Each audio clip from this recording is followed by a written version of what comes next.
U.S. Farm Report on the road from Murray State's Hudson School of Agriculture is brought to you by the Kentucky Soybean Promotion Board, putting checkoff dollars to work.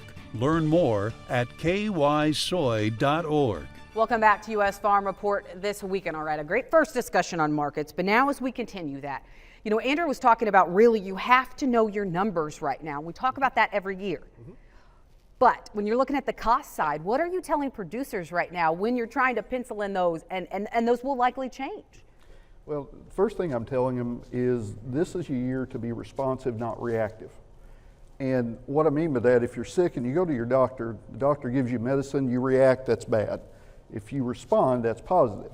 What I'll say going into this year is be prepared to respond to the changes that are coming, not that might come, that are coming. And what I would specifically tell producers on knowing your numbers, make sure that you're including everything in those numbers time. Make sure the living expense is in there. Make sure any planned capital expenditures are a part of the cash flow that you do. And also understanding that, as Andrew talked about earlier, if you have inputs booked, have a fallback plan. What happens if you have them booked and paid for, but the availability isn't there? Those are the kind of conversations that need to be occurring at this time, as opposed to as we get toward planting season or even into planting season. Andrew, earlier you talked about cash and making some of those cash sales. When you look at basis right now, what is that telling us? Is it telling us that supplies may be a little bit tighter than what USDA is leading us to believe in the latest reports, or is it a different situation that you're seeing here locally? Well, I think that's it's kind of a loaded question, not in a negative sense, but there's a lot to unpack. So as far as, the basis, we had a short crop in the Northwest, okay? So, we're going to see basis, pretty firm up in those areas. But what I'm seeing in this area over here especially is we're seeing, a little bit of carry in the market, and the last several years we may not have seen that carry. So the structures tell me that we've got enough grain moving up front. The soybean processor seems to be covered.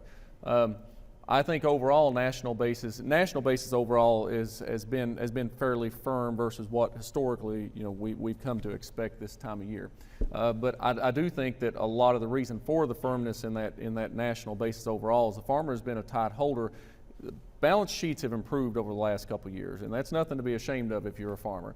You don't need to apologize for making money. You don't need to apologize for not being in a strong position.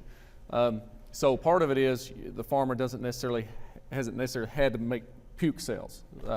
Hasn't had to just spill it out on the market. Now that may change as we move forward, as the farmer starts pricing inputs. The most aggressive sellers of grain that I've seen today have been the buyers of inputs. So if you're booking inputs, you probably need some cash up front. Locally, what I've seen is a fairly soft Kentucky basis. Some of that has to do with logistics, and you can't have a conversation with talking about the effects that COVID has had, the effects on the southern market, and just being able to execute. Destination bids might be good, origin bids are weak because it's hard to get it from point A to B, and you're having to pay a premium for that execution. Alan, when we look at inflation and we look at the latest reports, and we see inflation continue to rise, and we're seeing that maybe the Fed is going to have to raise interest rates in order to really address some of that inflation. These conversations now, we've been talking about what is the possibility that we'll see rates increase. So what is something crucial that farmers need to be thinking about right now if we are seeing these rate hikes on the horizon? Well, obviously, Tyne, and you've heard me say this before. Number one, if you are in a position today, most farmers are in a good working capital position. But even if you are, still look at your overall debt structure today. It's still a good time to take advantage if there's some long-term money that makes sense for your operation before these rate increases. If they come, it's still a really good time to do that. The other thing, make sure that as you're putting numbers together, shock your profit and loss statements from an interest rate perspective. Shock them 2%, 3%. See what that does to your overall profitability. And one other thing that I would add, kind of going back to what I said earlier, this year more than ever, don't just put your profitability projections together, put cash flow projections together. Because of what Andrew just talked about. There's going to be cash needs this year that are going to be completely different than we've ever seen before. So I would tell you it's really important to do cash flow projecting this year as well as profit projecting. Andrew, we're almost out of time, but what is your one piece of advice that you have for farmers right now?